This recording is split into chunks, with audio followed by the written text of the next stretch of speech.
Sudão está em curso o maior colapso de um Estado nas últimas décadas. Milhões de pessoas são refugiadas ou migrantes.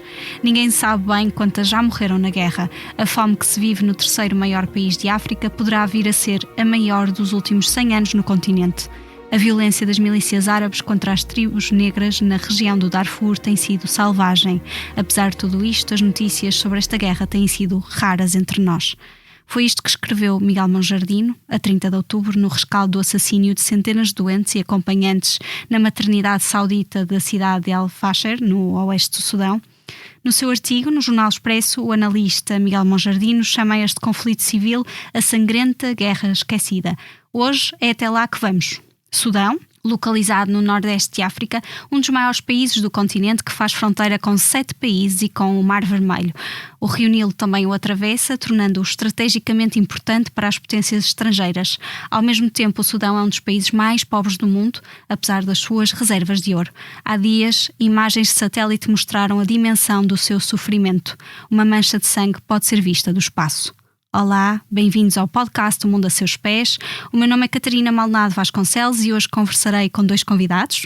Juntam-se à distância Miguel Monjardino, professor de Relações Internacionais no Instituto de Estudos Políticos da Universidade Católica e analista em Geopolítica e Geoestratégia, e também Teresa Almeida Cravo, professora de Relações Internacionais da Faculdade de Economia da Universidade de Coimbra e investigadora no Centro de Estudos Sociais na área de Paz e Conflitos. Muito obrigada aos 2. E no apoio à gravação está o João Luís Amorim, a quem também agradeço todo o trabalho. O Expresso tem uma nova subscrição que lhe dá acesso completo ao The New York Times, com atualidade, jogos, culinária e muito mais. E ainda aos conteúdos exclusivos da SIC Notícias, incluindo o Direto Vertical, a nova e inovadora emissão que se adapta ao seu smartphone. Subscreva em expresso.pt/digital. Expresso. Liberdade para pensar. Miguel, as forças de apoio rápido, as RSF, terão aceitado uma trégua humanitária, uma proposta feita pelo Grupo Quad, sob mediação dos Estados Unidos. É significativo este passo ou é preferível manter o ceticismo? E também lhe pergunto se há interesses divergentes entre os Estados Unidos e os Emirados Árabes Unidos nesta situação. Eu olho para o anúncio do cessar-fogo, sobretudo, como uma manobra tática das forças de ação rápida depois da enorme violência e dos crimes cometidos em El-Fasher. E as imagens a que, enfim, tivemos todos acesso provavelmente terão levado a liderança do movimento, ou deste grupo, a concluir que tinham que oferecer algo em termos públicos que restaurasse um pouco a sua reputação em termos internacionais. Mas eu, seguindo as operações, só vejo esta guerra a continuar. E já agora um cessar-fogo é como o tango, são precisos 2 para dançar, por assim dizer. E eu não vejo também do lado oposto vontade de aceitar este cessar-fogo. Portanto, na ausência de forte pressão sobre os Estados que patrocinam um lado e outro, eu receio que esta guerra vá continuar. E estas condições que o outro lado coloca, neste caso o exército sudanês, fazem sentido? Ou seja, a trégua humanitária não corresponde às suas ideias, no sentido em que trata o outro lado como tão legítimo quanto as Forças Armadas sudanesas? Sim, do ponto de vista do exército sudanês, ou do outro lado, que de facto tem a sua capital em Porto Sudão, junto ao Mar Vermelho, a queda de El-Fasher significa que há o risco das forças de ação rápida basicamente controlarem as cidades mais importantes todas do Sudão a oeste do Rio Nilo. Ora, do ponto de vista político e militar, isso significa, de facto, a divisão do país. E, portanto, para um governo ou para umas forças armadas que entendem ser os representantes legítimos de um país, essa situação é obviamente completamente inaceitável. Portanto, para o governo do Sudão, um cessar-fogo só faria sentido se fosse acompanhado, enfim, do desarmamento das forças de ação rápida. E penso que isso obviamente nunca acontecerá. Portanto, o acordo a acontecer terá que ser político. Acha que é uma situação que pode fraturar a aliança entre os Estados Unidos e os Emirados Árabes Unidos? Não, nunca. Isso nunca. Isso nunca. Eu diria que o principal patrocinador, enfim, do governo do Sudão, sobretudo a partir da queda de Al-Fasher, é o Egito, porque do ponto de vista do Egito é muito interessante, enfim, para nós que somos analistas, jornalistas, olhar para isto a partir de Portugal, um país seguro e distante. Nós normalmente quando olhamos para a geografia do Egito pensamos sempre em Israel, já pensamos menos na Líbia e nunca pensamos no Sudão. Mas a queda de Al-Fasher para as forças de ação rápida é muito preocupante do ponto de vista geopolítico para o Egito, porque significa grande instabilidade na sua fronteira sul e a sudoeste do Egito. E, portanto, o que nós vamos quase de certeza ver é o governo egípcio a fortalecer o seu relacionamento com o governo e o exército do Sudão. Não me admiraria que caminhassem para a criação de uma espécie de comando militar conjunto no centro do Sudão, mais ou menos, para evitar a infiltração das forças de ação rápida no sul-sudoeste do Egito, também para o Cairo ter uma melhor ideia do que se passa no sul da Líbia e, enfim, nas rotas antigas de comunicação com o Chad. Portanto, do ponto de vista do Cairo, isto é muito preocupante. Em relação aos Emirados Árabes Unidos e da sua relação com os Estados Unidos, enfim, esta guerra não porá fim a essa relação de maneira nenhuma, porque há coisas muito mais importantes a acontecer. Agora, não me admiraria que houvesse, a partir de agora, uma maior pressão norte-americana sobre os Emirados Árabes Unidos para forçarem o seu lado, as forças de ação rápida, a aceitarem um cessar-fogo e o início de um processo político. Veremos como é que as coisas vão passar nos próximos dias e semanas, mas da maneira que as coisas estão, a situação é terrível para a população sudanesa.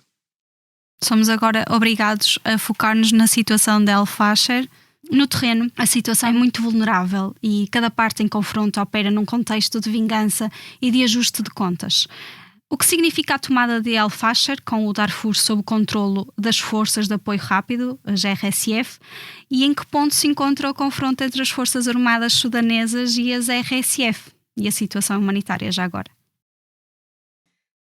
Olá Catarina, olá Miguel, antes de mais obrigada pelo convite e folgo este podcast ser especificamente sobre esta guerra que precisa muito de ser falada. A resposta direta à sua pergunta, a situação no terreno, não só neste momento, mas desde há já bastante tempo, é dramática. A Catarina já referiu alguns dos números, e há obviamente aqui estatísticas muito fragmentadas e é difícil saber exatamente qual é o número de mortos, deslocados, etc., mas estamos a falar em números que apontam para cerca de 150 mil mortos, mais de 12 milhões de pessoas forçadas a deixar as suas casas em resultado do conflito, cerca de 24,6 milhões de pessoas que estão a enfrentar fome aguda no país. Há imensos relatos de massacres sistemáticos, execuções sumárias, civis mortos dentro de hospitais, de bairros inteiros arrasados. E as imagens de satélite que falou são a nossa forma, efetivamente, de confirmar a existência de toda esta devastação, porque, tal como nós agora, aliás, assistimos também noutros conflitos, há uma espécie de media blackout, não é? De incapacidade do ponto de vista de jornalistas nacionais e internacionais de entrarem e conseguirem explicar exatamente o que é que está a acontecer, mas recolhas de dados de organizações locais e também estas imagens de satélites ajudam-nos a perceber que a situação de facto no terreno é muito, muito, muito problemática. E estamos a assistir aqui de facto à destruição de grande parte de uma comunidade no sentido de ganhar vantagem militar. Em relação a Al-Fasher, a sua pergunta, Al-Fasher foi durante mais de 18 meses uma cidade sitiada e era o último grande reduto das Forças Armadas Sudanesas no Darfur e ao mesmo tempo também um refúgio muito precário para centenas de milhares de civis que estavam deslocados de outras partes da região também em Al-Fasher. E ao longo deste deste cerco, as pessoas viveram uma espécie de lenta agonia coletiva, em que o acesso à comida e à água foram sendo cortados progressivamente, os hospitais ficaram sem medicamentos, os mercados deixaram de funcionar e a ajuda humanitária que poderia aliviar minimamente o sofrimento foi bloqueada repetidamente pelas forças de apoio rápido, que são conhecidas pela sua sigla em inglês, RSF, Rapid Support Forces. E quando agora o que aconteceu foi as RSF conseguirem finalmente entrar na cidade, portanto agora nos últimos dias de outubro, depois de meses de bombardeamentos e de fome generalizada, o que seguiu foi uma explosão de violência que deixou o mundo em choque, mas é importante dizer que foi um choque mais do que anunciado. Portanto, no plano humanitário as consequências são avassaladoras. Continuamos a ter milhares de pessoas presas numa cidade que está em ruínas e sem acesso seguro à ajuda humanitária, e continuamos a ter o problema de comboios alimentares não conseguirem entrar, os hospitais saqueados, as rotas de fuga estão bloqueadas, as pessoas estão a ser atacadas quando estão a tentar sair e, portanto, o que era já uma crise muito grave tornou-se uma situação catastrófica. E é importante dizer que nós efetivamente sabíamos que isto estava a acontecer, nós, a comunidade internacional, e, portanto, esta situação do ponto de vista humanitário é chocante, mas nós tivemos inteira consciência disto.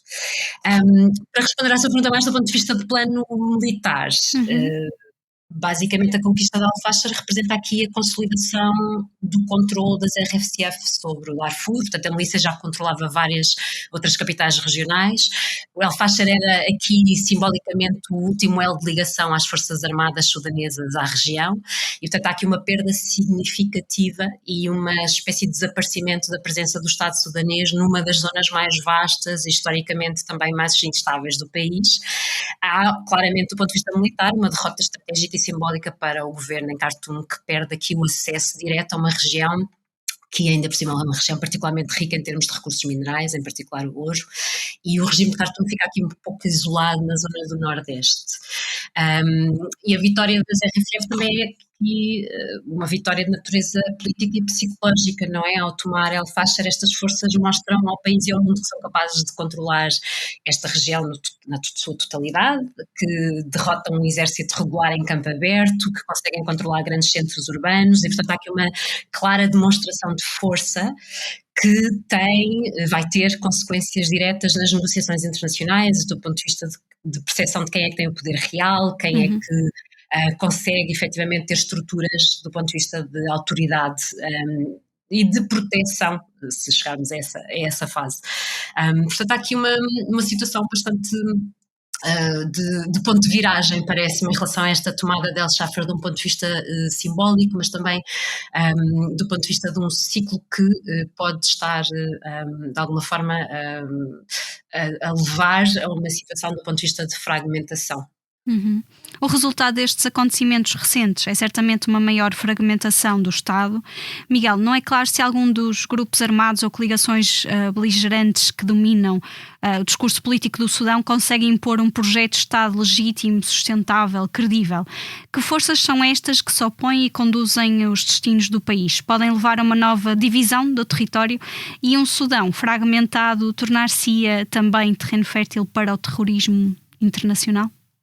Eu diria que estas duas forças, as Forças Armadas do Sudão e as Forças de Ação Rápida, não têm o poder nem os recursos para por si só conseguirem dominar completamente o país e muito menos construir um Estado legítimo e sustentável. Portanto, esta guerra continua, em parte devido ao apoio externo que estes dois grupos têm conseguido nos últimos anos.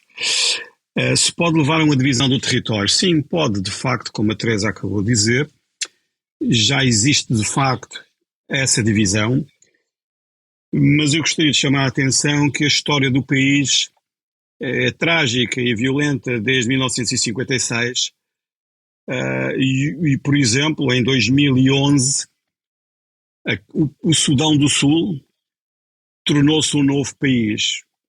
E, portanto, o que nós estamos a assistir é à continuação da fragmentação deste país, olhando para a longa trajetória do tempo histórico deste país.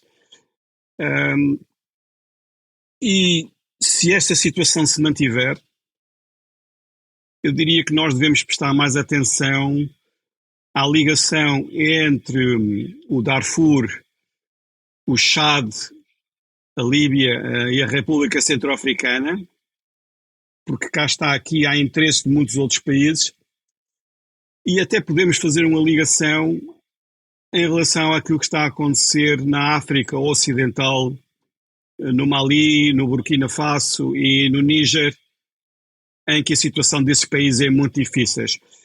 Portanto, nós traçamos uma linha mais ou menos horizontal, sim, não é muito bem horizontal, mas percebem a ideia, do Mar Vermelho até ao Mali, nós vemos um novo arco de grande instabilidade e violência em África. El-Fashar esteve sob cerco durante 18 meses, passando por muitas privações, como há pouco dizia a Teresa, ataques, fome.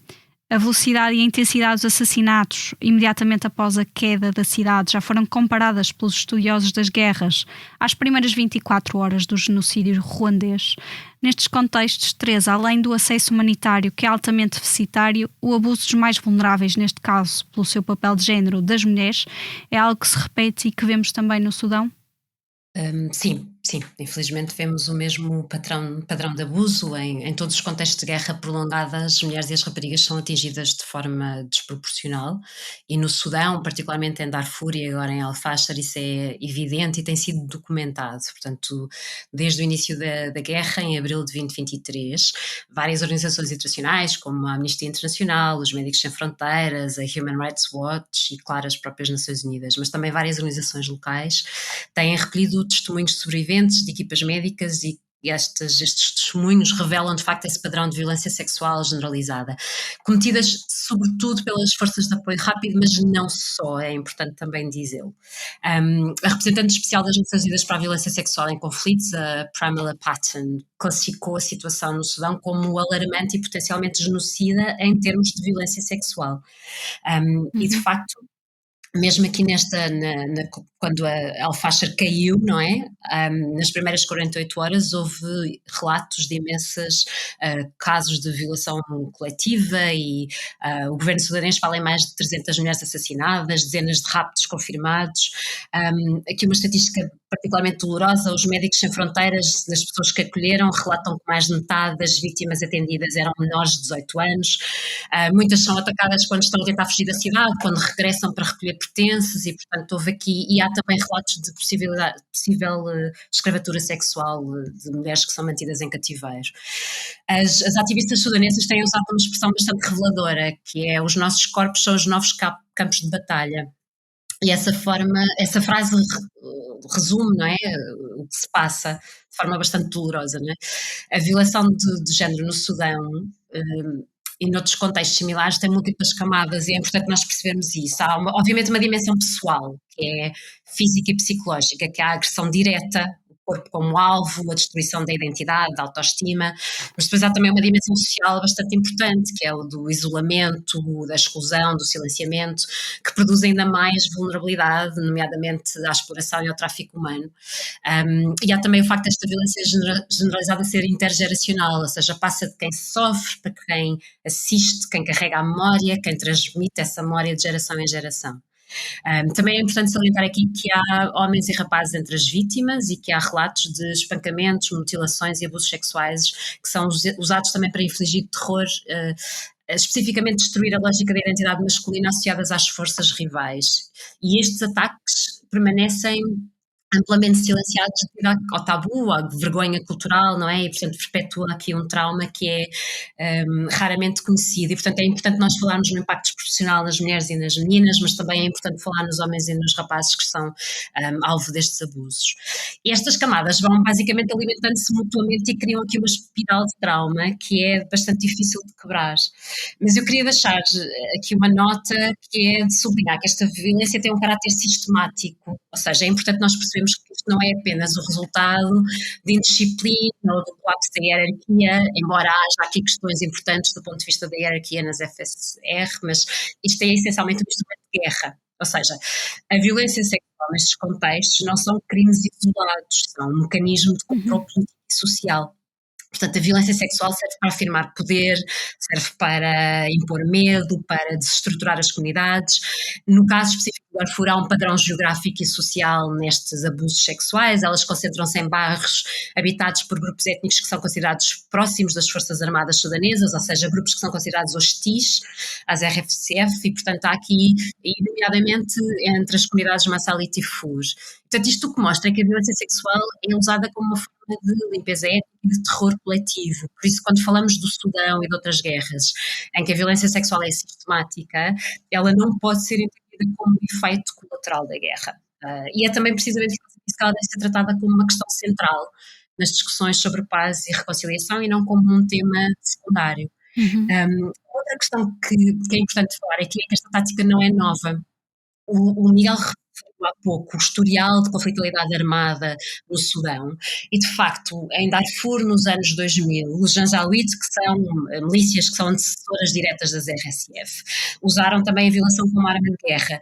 E aquilo que nós conseguimos perceber, de facto, do ponto de vista da guerra, das várias iterações da guerra no Sudão, é que a impunidade de conflitos passados depois torna-se um incentivo para repetir o padrão no presente. E no plano institucional a resposta é trágica do ponto de vista da ausência. O sistema judicial do Sudão colapsou, portanto as vítimas não têm onde denunciar crimes, as autoridades locais quando existem são frequentemente cúmplices, e mesmo quando nós temos relatos por parte por exemplo, das forças sudanesas, elas são essencialmente usadas para atacar as RSF, ou seja, são usadas, os relatos de violação são usados como arma política, mas sem um compromisso real em relação à proteção das vítimas. E uma última nota que eu acho importante, porque é importante situar o Sudão numa lógica mais alargada de conflitualidade internacional, é que a intervenção internacional neste momento vai no sentido contrário à proteção. Em agosto deste ano, a representante especial das Nações Unidas, de que eu falei há pouco, fez uma denúncia importante no Conselho de Segurança relativamente aos cortes drásticos na proteção de sobreviventes de violência sexual. Deu um número importante, disse que o mundo gasta mais em 24 horas com armas do que no ano inteiro com o combate à violência de género em conflitos. E alertou para o facto de estarmos a testemunhar em silêncio o desmoronamento deste serviço, que é um serviço fundamental que as Nações Unidas prestam. E, portanto, o que está a acontecer e a situação no Sudão ilustra é uma ascensão global do militarismo, ao mesmo tempo que temos uma reversão de conquistas importantes em matéria de direitos das mulheres, e o que aconteceu após a queda dela faz ser, e o que tem acontecido desde 2023 é um exemplo brutal desta realidade, mas é importante percebermos que o que está em causa é efetivamente uma situação mais alargada. Miguel defendeu que esta é uma guerra que revela as ambições geoestratégicas dos países árabes e muçulmanos da África Oriental. É conhecido o apoio dos Emirados Árabes Unidos à RSF, mas que outros países tentam influenciar esta guerra? E há também interesses privados em jogo, dada a importância das receitas geradas pela mineração de ouro, por exemplo, e os fluxos financeiros ilícitos que esta pode gerar para fações sudanesas, mas também para protagonistas internacionais que procurem branquear capitais ou facilitar pagamentos clandestinos, por exemplo?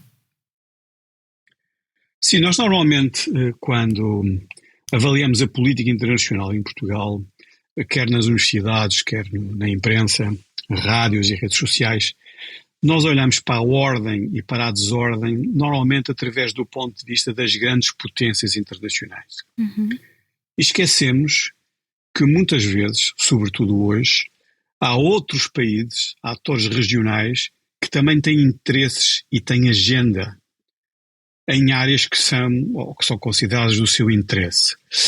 Os Emirados Árabes Unidos são um belíssimo exemplo. É um país que se tem tentado, é um pequeno país que se tem tentado afirmar como uma espécie de Estado plataforma, ou seja, um Estado que age no sentido de se tornar indispensável para todos os atores internacionais, porque essa é a forma de garantir a sua sobrevivência. Se nós olharmos para o Iémen, a Somália, a Líbia e o Sudão, o que nós vemos nos últimos anos são os Emirados Árabes Unidos a serem extremamente ativos, não tanto na criação de ordem, mas mais na criação de uma certa desordem, porque paradoxalmente, por mais paradoxal que nos pareça, essa é a forma de garantirem que estão no centro de todas as negociações à volta do destino desses países. E, portanto, este é algo que nós temos que prestar mais atenção quando olhamos para a evolução da política internacional. Este é o ponto número 1. O ponto número 2 tem a ver com a geografia e os recursos do Sudão. O Sudão é um país enorme,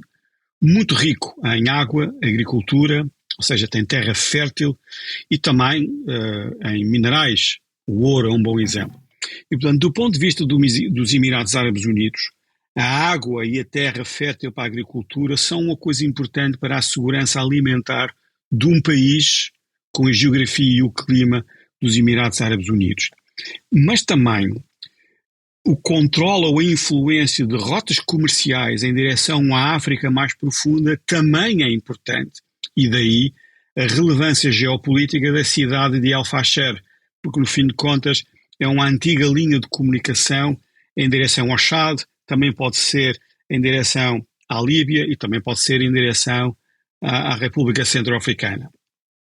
E nós também estamos a ver, sobretudo na liderança das Forças de Ação Rápida, um ator privado do Sudão, que tem uma fortuna avaliada, enfim, por alta em 7 mil milhões de dólares, que tem residência nos Emirados Árabes Unidos e que, tudo indica, de acordo com fontes abertas facilmente disponíveis, que esses recursos associados à mineração e tráfico de ouro são todos canalizados através do sistema financeiro de Abu Dhabi, sobretudo de Abu Dhabi. E, portanto, vale a pena termos em conta o que está a acontecer em termos de fluxos financeiros, recursos, geografia, para países vizinhos do Sudão e para termos uma melhor perspectiva do que realmente está a acontecer, dos interesses que estão em jogo em termos regionais e também não são só interesses económicos, são interesses ideológicos e religiosos. Muito bem. Em que medida? Porque, por exemplo, para os Emirados Árabes Unidos é fundamental que a ideologia da Irmandade Muçulmana não se afirme numa determinada zona da África, onde o Abu Dhabi ou os Emirados Árabes Unidos têm interesses, e esta faz parte de toda a agenda externa, enfim, dos Emirados Árabes Unidos nos últimos anos. E é isso que, em parte, também explica que, por exemplo, a Turquia, no caso do Sudão, apoie o lado oposto àquilo que os Emirados Árabes Unidos têm apoiado. A Turquia, tradicionalmente, tem tido uma atitude mais benevolente e de maior apoio a elementos associados à Irmandade Muçulmana em todo o Grande Médio Oriente. É levada a concluir que a diplomacia humanitária precisa de exercer uma pressão mais concertada sobre os apoiantes externos da guerra, particularmente os Emirados Árabes Unidos, Teresa. E também, se calhar, acabávamos como começou. O mundo está a falhar ao Sudão. Sim, absolutamente, não há outra resposta possível. Nós falamos muito em Estados falhados nas relações internacionais, para nos referirmos nomeadamente a Estados como o Sudão, mas devíamos estar a falar de uma comunidade internacional falhada. Ou seja, o mundo está de facto a falhar ao Sudão e está a fazê-lo de forma consciente. A guerra no Sudão não é apenas um conflito interno. Primeiro, não há guerras civis hermeticamente seladas, ou seja, todas as guerras civis hoje em dia são de alguma forma internacionalizadas. Esta guerra em específico é o produto de uma teia de apoios externos, de interesses regionais e é produto de uma profunda seletividade internacional. E, portanto, nós estamos a falhar em várias frentes, mas não podemos falar apenas em diplomacia humanitária, embora essa neste momento seja obviamente essencial. Temos que reconhecer que não basta levar ajuda, é preciso enfrentar os mecanismos que estão efetivamente a alimentar esta guerra, e isso passa inevitavelmente por pressionar não é, aqueles que estão a patrocinar esta guerra. E entre esses patrocinadores, os Emirados Árabes Unidos têm um papel particularmente problemático. Mas, como falou o Miguel também, mas obviamente convém dizer que não são apenas os Emirados Árabes Unidos. A pressão sobre os Emirados Árabes Unidos que tem que existir é uma espécie de teste de coerência. O país é aliado próximo do Ocidente, fornecedores de energia, parceiros em várias frentes, não é? Mas os países ocidentais neste momento não só fornecem armas aos Emirados Árabes Unidos. Nos últimos dias surgiu um relatório que liga diretamente a venda de armamento do Reino Unido aos Emirados Árabes Unidos que foram utilizados no contexto do Darfur, mas para além disso os países ocidentais mantêm um apoio político às relações económicas aos Emirados Árabes Unidos e não estão minimamente interessados em pressionar para acabar com esta guerra e, portanto, do ponto de vista de negociação, há pouco incentivo do ponto de vista dos atores, nomeadamente das RSF, em negociar quando têm de alguma forma esta cobertura. E, portanto, é importante alargar aqui a lógica da diplomacia para não só declarar a necessidade de cessar fogo ou a necessidade de abrir corredores de ajuda. É preciso atuar sobre as causas que estão efetivamente a levar à guerra e que tornam as negociações necessárias, não é? Portanto, é preciso esta pressão. Acho que há algo a fazer do ponto de vista de sanções direcionadas que limitem esta possibilidade de exportação de armas e de tecnologia militar e também de financiamento aqui às partes envolvidas.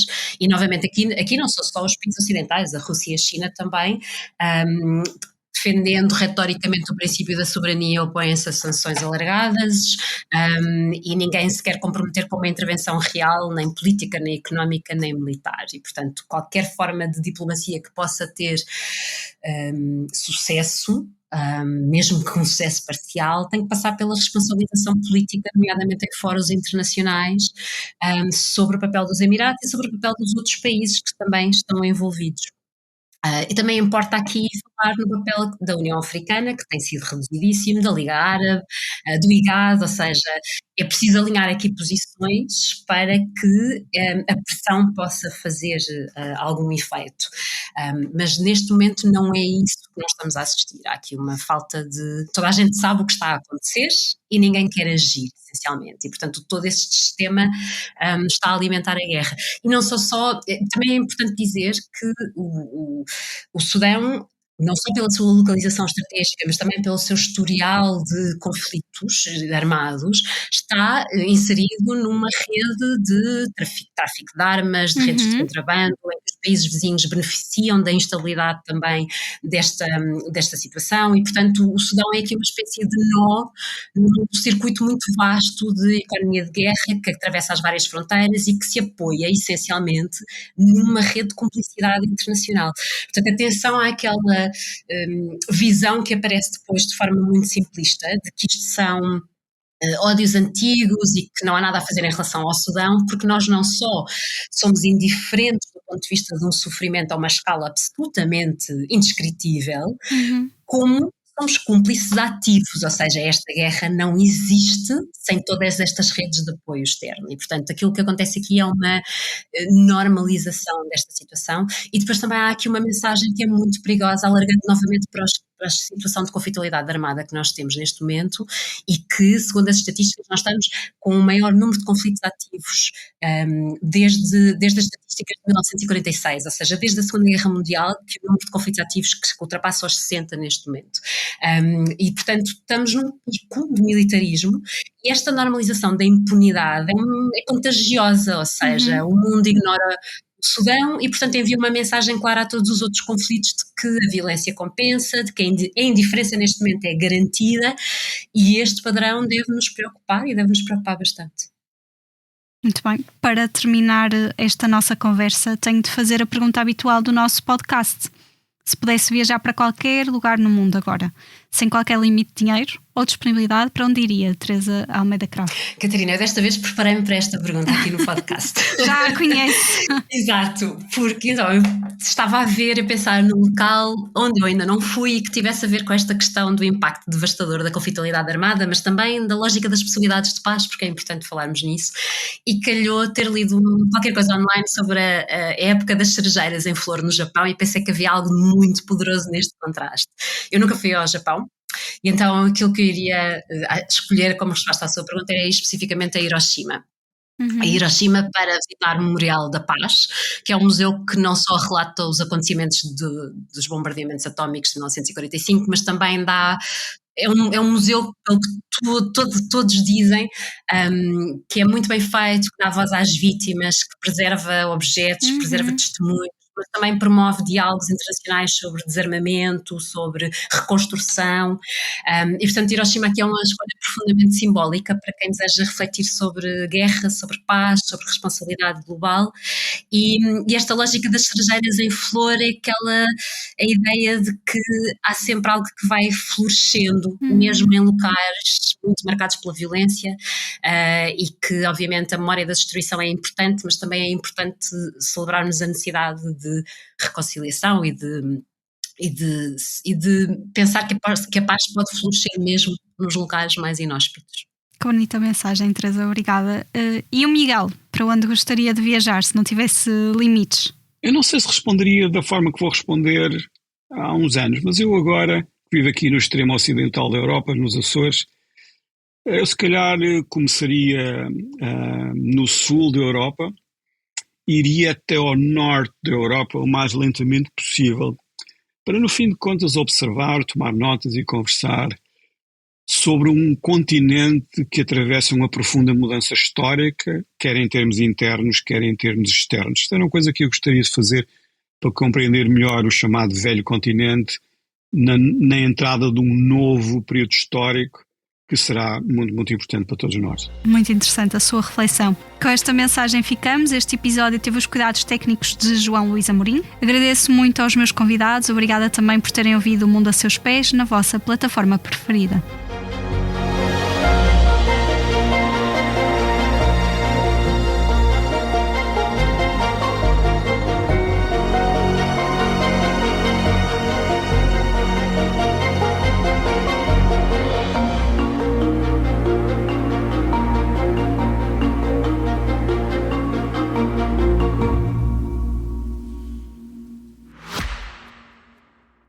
O Expresso tem uma nova subscrição que lhe dá acesso completo ao The New York Times, com atualidade, jogos, culinária e muito mais. E ainda aos conteúdos exclusivos da SIC Notícias, incluindo o Direto Vertical, a nova e inovadora emissão que se adapta ao seu smartphone. Subscreva em expresso.pt/digital. Expresso. Liberdade para pensar.